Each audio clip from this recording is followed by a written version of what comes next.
Kirlenmiş küllüklere sarılı dudağım, kül karası kokar geçitlere serpilen güller.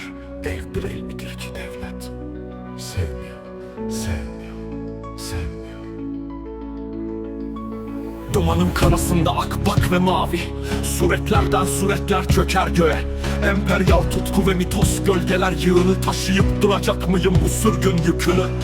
Pembeli çocuk, küçük bir mutluluk, toprak adım adım okşarken ayaklarını, koşarak annesine dolmak mesafesinde gün yıldızlarına dönecek misin?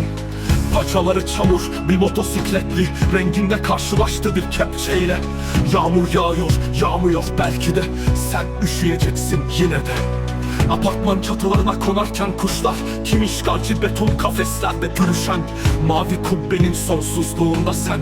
Ay, dinginlik ve umut, zorla hapsedilmiş zihnimizde uykularımızı kaçıran egemenlik cümleleri ve ayak tepmeleri marşların, kim gardiyanlık yapar cezası bana kesilmiş suçlara.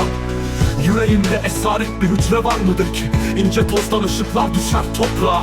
Sahnede kaderdir oynanan yazınsız akış, kış donu ve yavaştan sonbahar. Siyah beyaz son perdemizin uykuları, gözlerini kapatan kurşundan fırtına. Senin de yüzün gök gürlemesi, sonrası sessizlik ve durak bilmez çarpılmalar. Ellerimin sıcaklığında felç olmuş şehrimiz.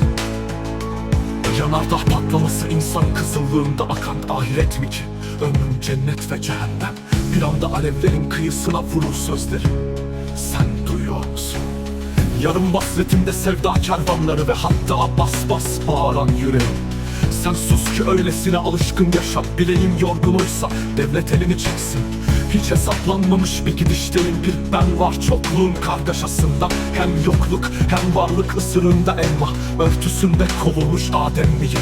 Sigaraya saracağım yer ile gök arasında sesimi kim bilir kaç cesedin gülüşü gömülecek hayallerime. Sağ gözüm ağrıyor, sol benim, içime çektim bulamazsın. Gül dikenleri kara ve uzun döner dururum, yörüngesinde hüznüm. Gecelerin karanlığına savurmuş nefesini, kaşlarını düşürür 2 ay üzere. Hem sıkıldınız biraz daha sıkı durun, upuzun bir cümlenin orta yerinde nefesinizi tutarak. Saygı duymaktan çürüdü bütün kutsallarınız, 4 boyut ve hepsi de soyut. Siyah gri kabartma ninemin elleri, sıcak alnıma durmadan gelen mesihli gümüş sistem perde. Yanıp yiten zaman el değmez sandıklara gizlenmiş mum alevini. Göğsümün derininde kan yuvası bakışları, kitabım taşınır omuzlar üstünde. Her maddesi ciddi ve tehdit edici, Yusuf'u kuyusuna hapsetmiş gözleri. Yasalar kimden kime bentler dizgesi, ayakta dimdik 2 elde bağıran evrensel değerler. Ağzı açık, eli açık, yüreği yok göz yerde. İnsanları sevebilecek misin yine de? Yine de aşk değil midir ki yaşamın özü?